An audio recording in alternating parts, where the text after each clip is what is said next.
Our first candidate today, we have Dr. Denise King. For the last 7 years, Dr. King has served as the Vice President for Academic Affairs at Cleveland State Community College in Tennessee, not Ohio.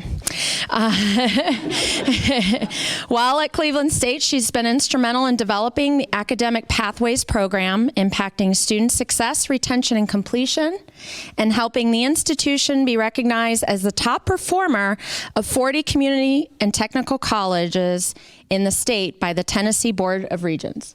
Is that accurate? Okay. Prior to her current role, she served as Dean for Arts and Humanities and Social Sciences at St. Charles Community College in Missouri, as Campus Director at San Juan Center for Skagit Valley College in Skagit in the state of Washington, and as Interim Dean for Humanities and Social Sciences at Olympic College, also in Washington, where she earned her tenure as faculty in theater arts and speech.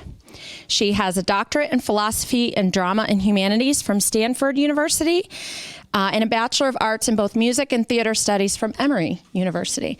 Please help me in welcoming Dr. Denise King. Good afternoon, everybody. I want to share with you, I'm delighted to be here. It was such an honor to be selected as a finalist, and I'm thrilled to be here today and to talk about student success, because that is truly something I am deeply passionate about. And I work every day to try to make a difference for our students in everything that we do. And so I want to leap right in to my presentation, because it's personal now. We've done a lot of work, you and I, at our respective institutions around guided pathways, in putting in processes and procedures that help our students connect with the career that they really want from the beginning of their time with us all the way through to when they are entering that career. We've put in place a lot of things around supports, advising, tutoring, all kinds of ancillary supports to help them as they move through those programs. And we've seen great results. You have, and so have we at Cleveland State.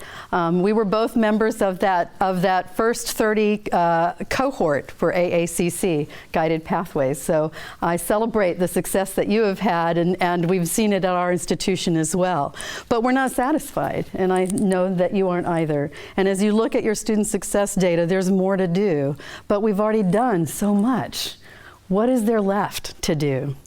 I believe that what's left to do is the deeply personal work that happens in the classroom, that it's about the students and the faculty and what happens right there in that intimate relationship between the learner and the supporter of the learning.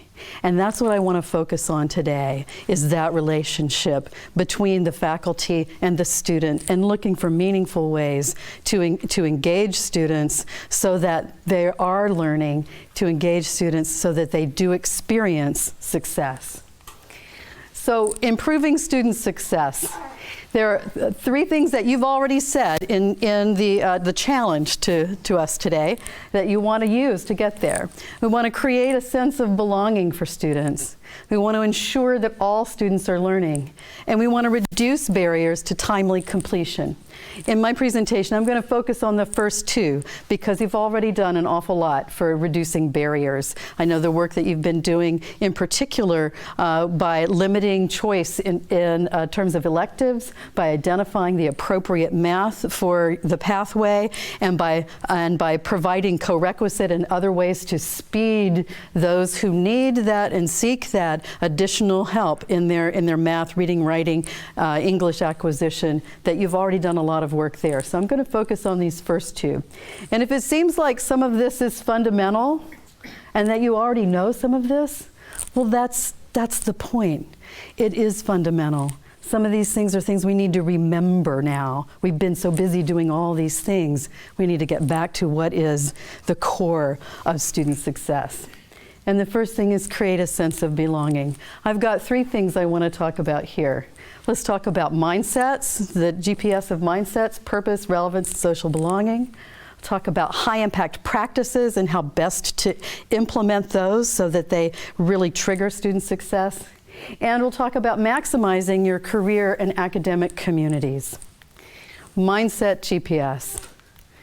So mindsets, is that something you guys have been doing already? Have you been engaged in that work?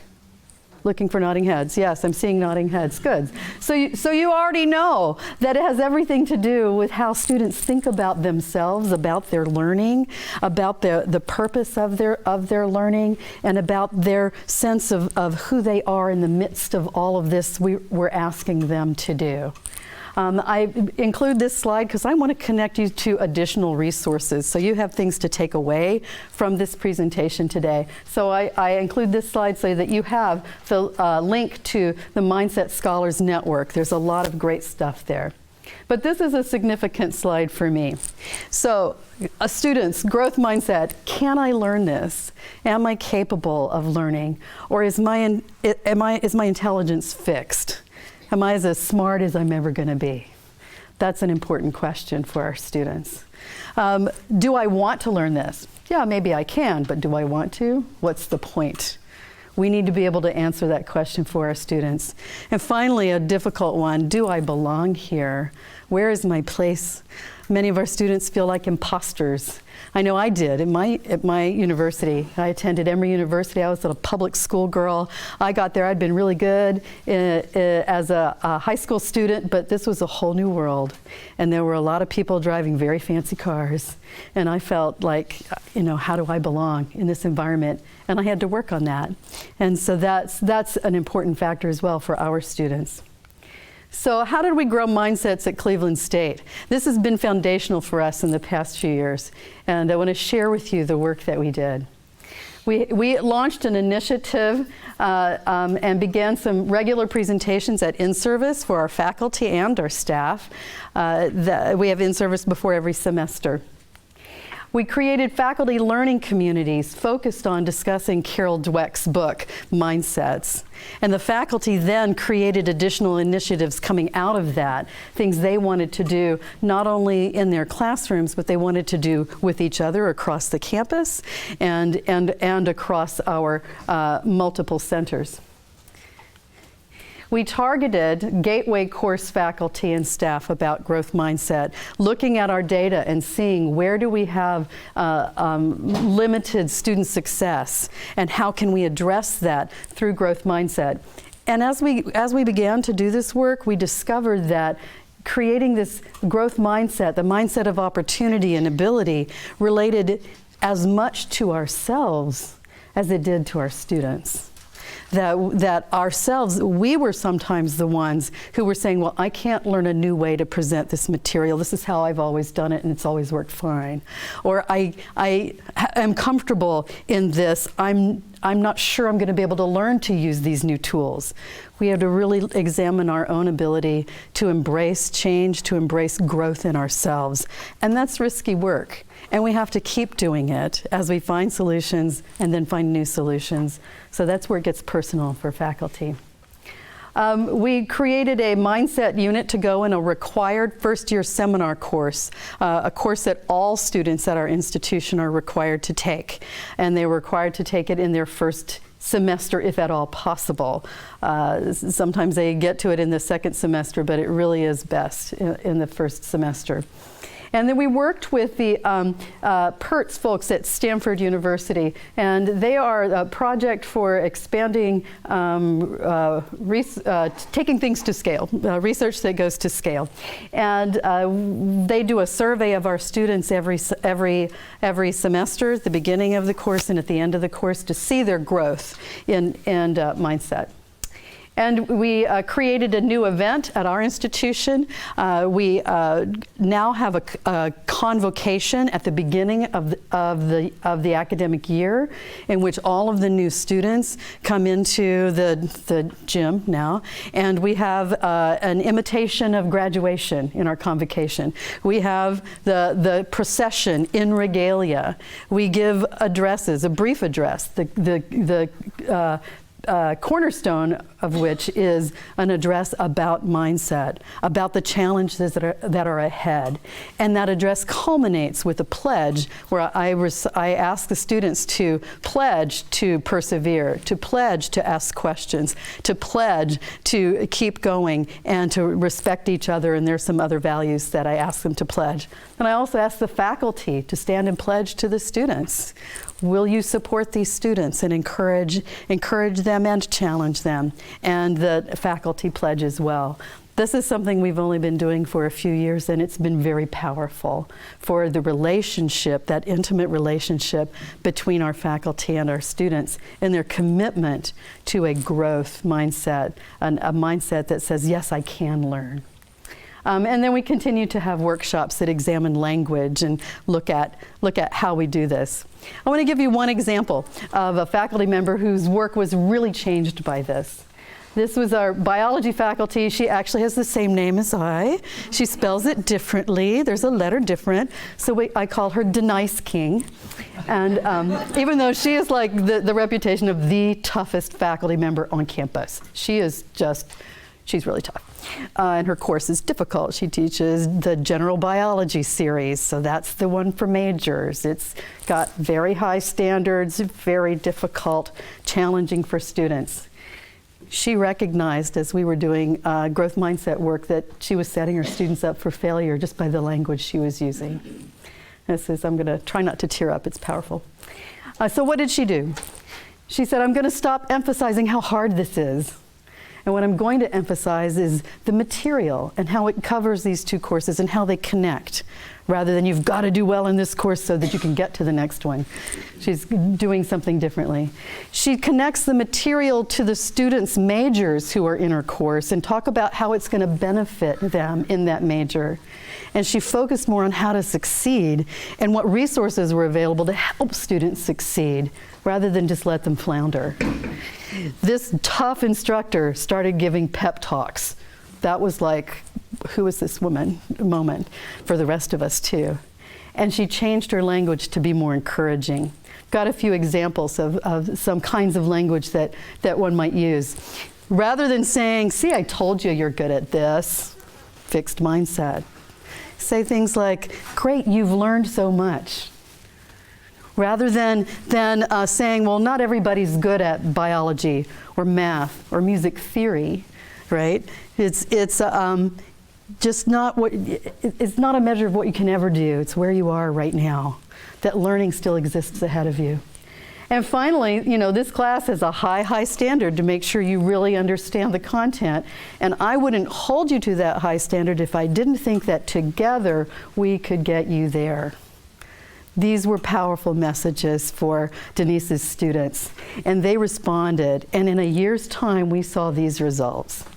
She went from nearly 70% of her students getting a D, F, or W, till about the same number getting A, B's, and C's. It was dramatic.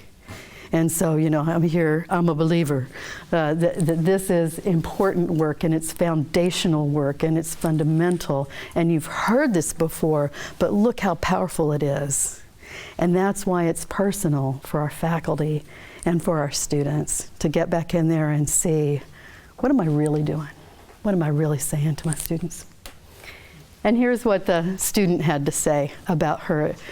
We had a number of students give testimonials and things when Ceci came and did some work with our students around mindsets. They recorded our students and our faculty and gathered that to create some materials that are now available at Ceci that you can look at. But this was terrific. And the point I want to part out is that you have to work hard in order to learn and train your brain.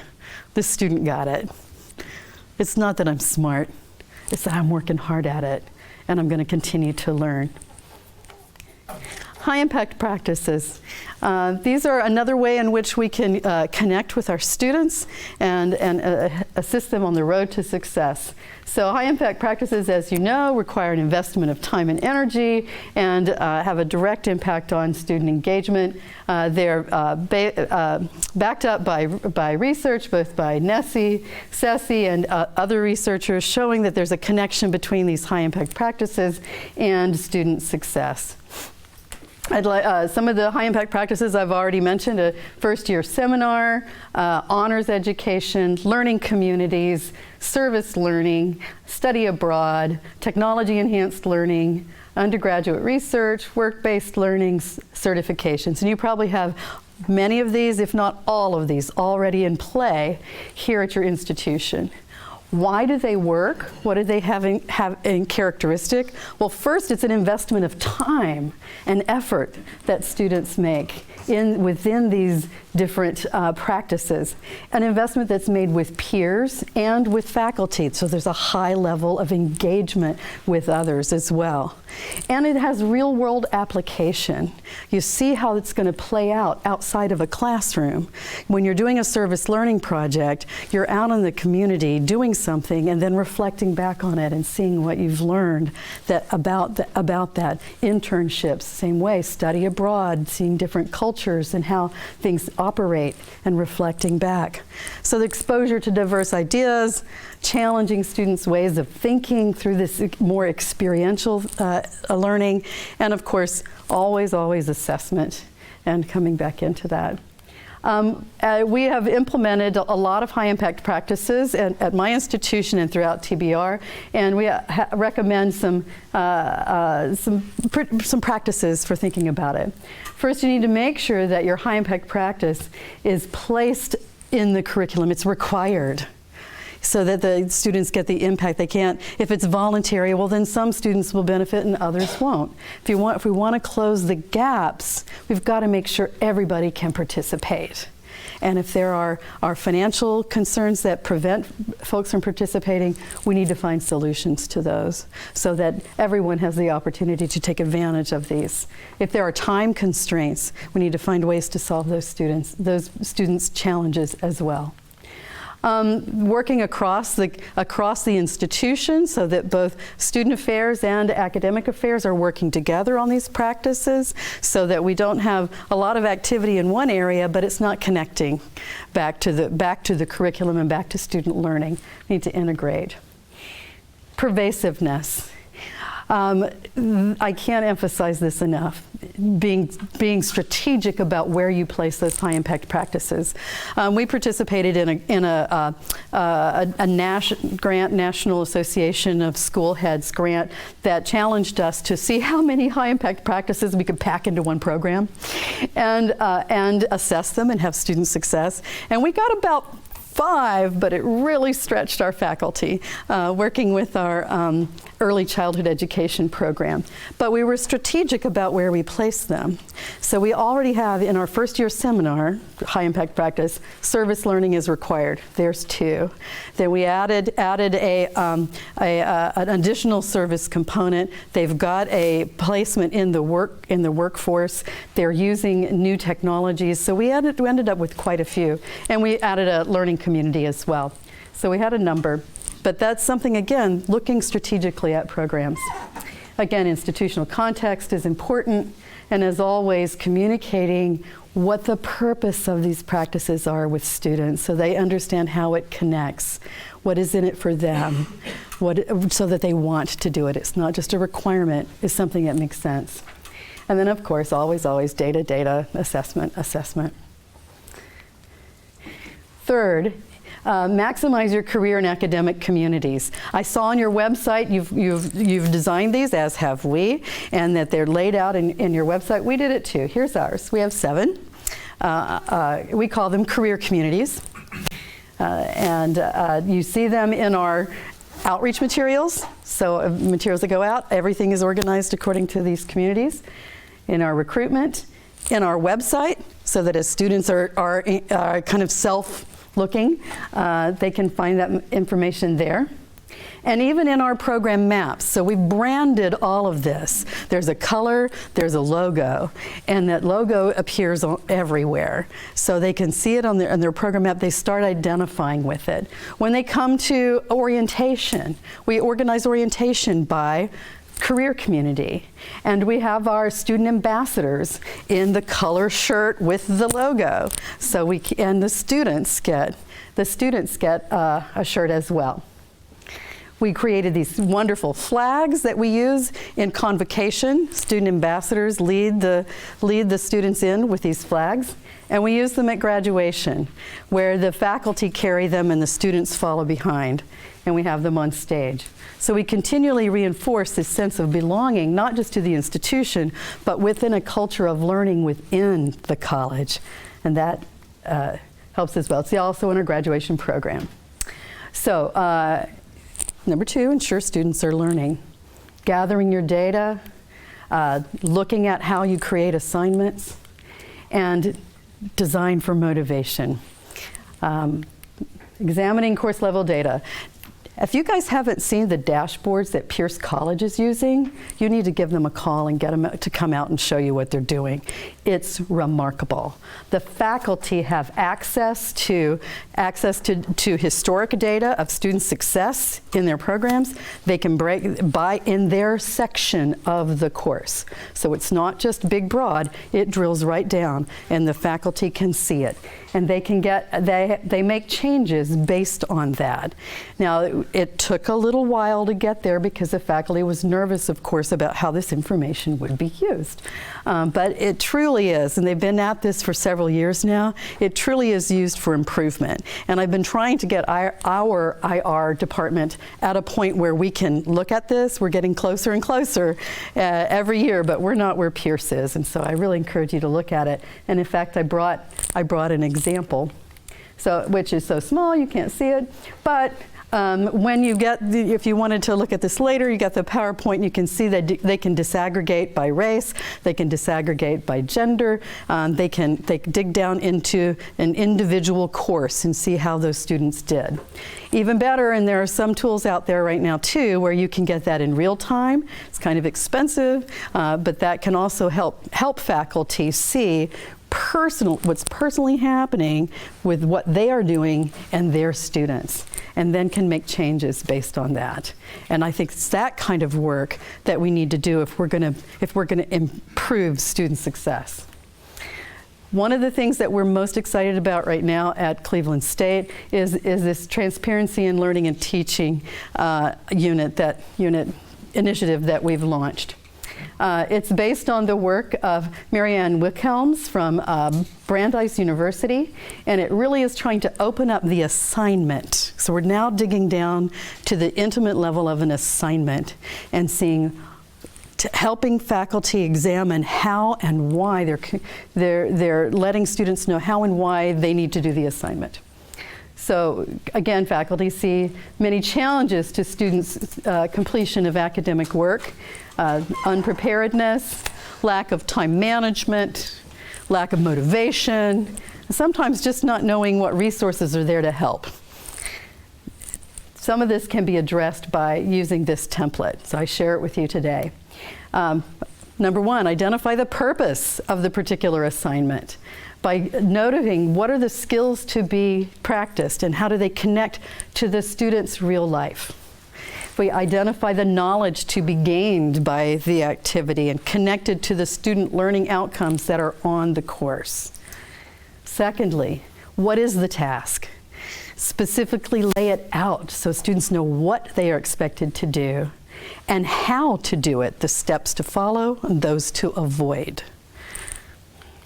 And finally, what is the criteria for success? Provide them a checklist or rubrics many folks use in advance so a student can self-assess. Did I accomplish the task appropriately? And then maybe show examples of excellence. What does excellence look like?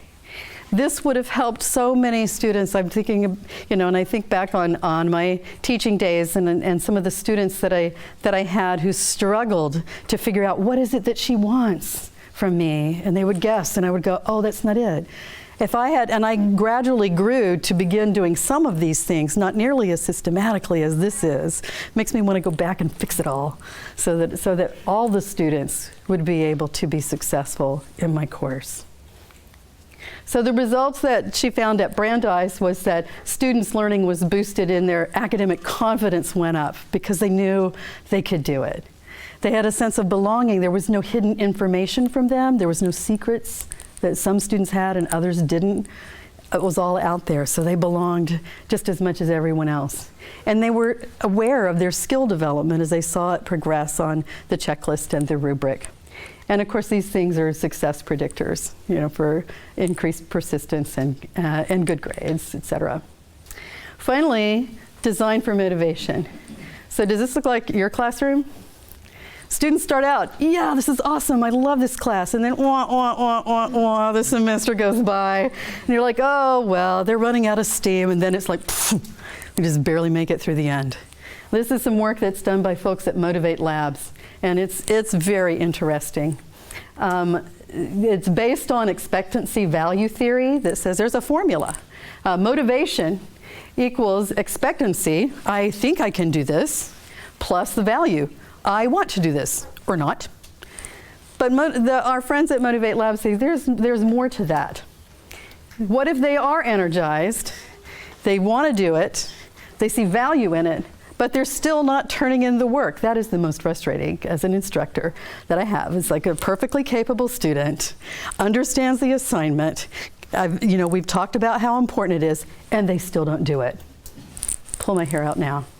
So what's in the way? They perceive a cost that they're not willing to overcome or don't know how to overcome, that prevents them from being able to have the time, the energy, or the resources to do the task. And so using this language, there's 3 possible motivational challenges in a classroom. Maybe students don't think they can do it. We can work on that. Maybe students don't want to do it. They don't see how it connects. We can communicate. Students have barriers. Maybe we can find ways to address that. And I've included this in my slide deck here so that you can get a hold of this from Motivate Labs. It's a whole thing. I can't read it all to you, but it's a beautiful list of all kinds of things that you can do to address both expectancy resources, again, focusing one of them strongly on growth mindsets.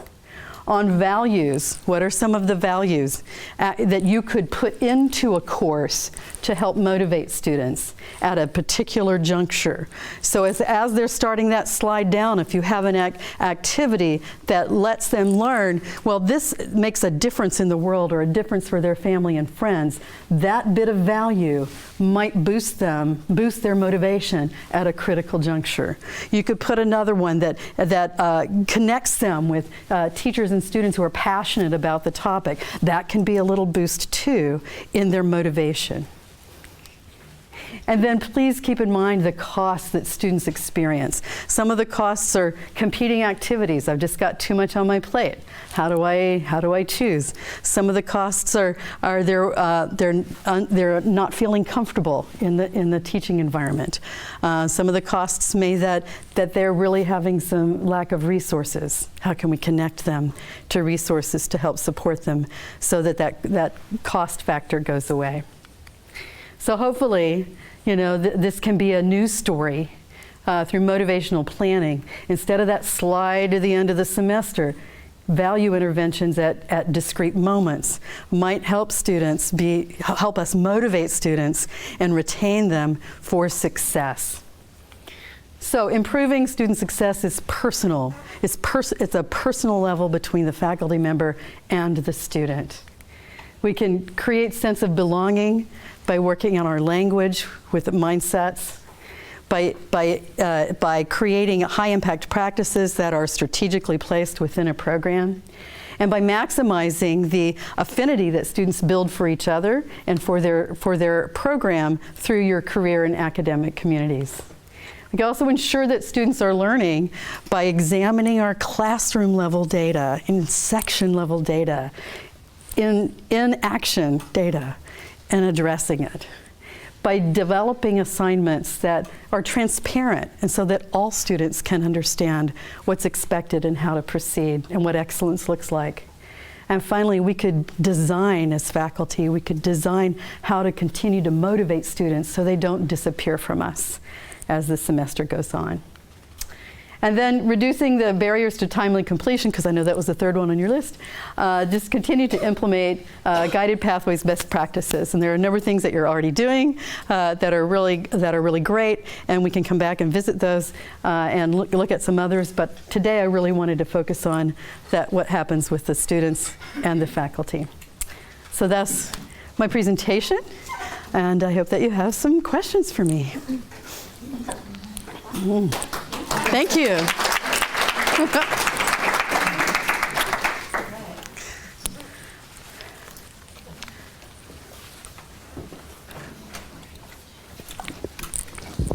Thank you, Dr. King.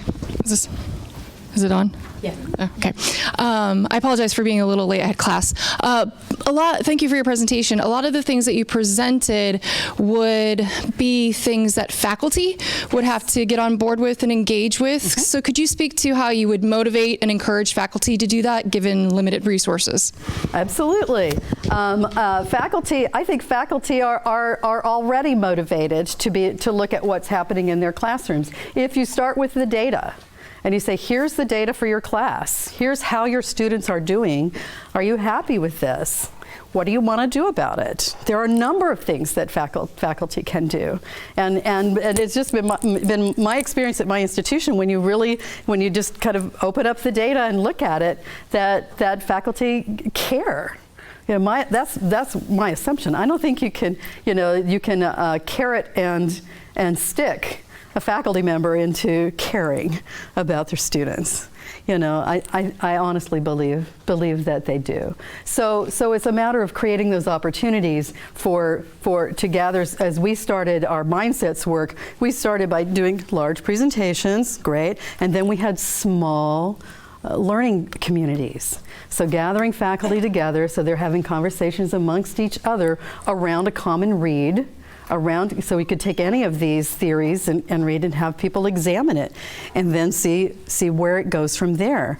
I believe that when things happen organically, emerging from faculty, talking with faculty about best practices for their work, that's how things grow and spread in ways that stick and stay for an institution.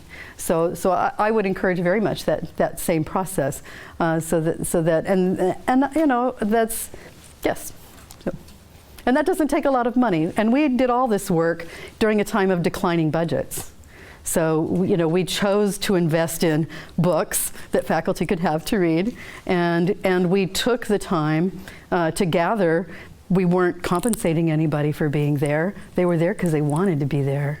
Yeah, if we'd had money, would I have liked to have had stipends and lovely, you know, recognitions of the work that they're doing?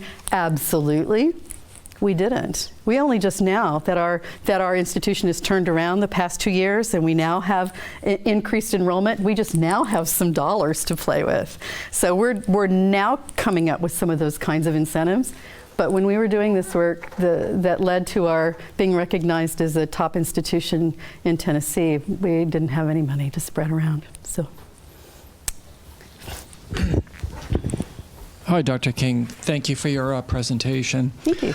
I was intrigued by the idea of a convocation for students at the beginning of a semester. Mm-hmm. It sort of runs counter to the way they usually are. But I was wondering, here at St. Pete College, about half the classes are online. Mm-hmm.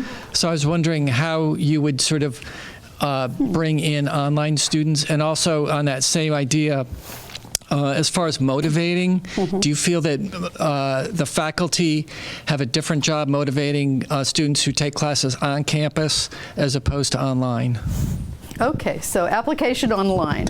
I'll answer your second question first. I think my experience has been that faculty who are teaching online, if they've gone through a good quality training program, are already very aware of the challenges of motivating students online, because you don't have that pressure that can happen when you kind of come close to a student and you kind of are talking about something and you're not really calling them out, but you are talking about this while they're sitting right there. And so there's a little bit of, you know, that interpersonal that you can do in a classroom that is very difficult to recreate online. So you have to have other means of doing that. And so, yeah, absolutely. Some of those, connecting the assignment using the tilt format, connecting the assignment to something that is meaningful and reminding them of what that is, that can happen online just as it does, just as it can on ground. There's no difference. And in fact, some of the best designed courses I think that we have are online, because everything has to be spelled out in ways that you can't do interpersonally. So I think that there may be unique things for motivation, but it can be done. Secondly, how do you include online students in a face-to-face event? Well, you know, it's kind of hard to require, right? But certainly you could, it can be recorded and students can view that. It can be streamed and they can participate from wherever they are, perhaps. There can be, you know, other ways of connecting in after the fact, you know, within a course. If they're taking a first-year seminar course, for example, there could be an assignment that's related to it, so they would be able to view and then connect with that. But that is much more challenging. I concur. Mm-hmm. Any other questions? Nothing? No? All right. All right. Well, thank you very much. We appreciate you being here. And thank you. I know you've got a good afternoon of rotations tomorrow afternoon. So. Yes, I'll see you back in this place again tomorrow a little bit. That's right. Thank you very much for having me. I'm certainly enjoying being here. Appreciate it. Thank you.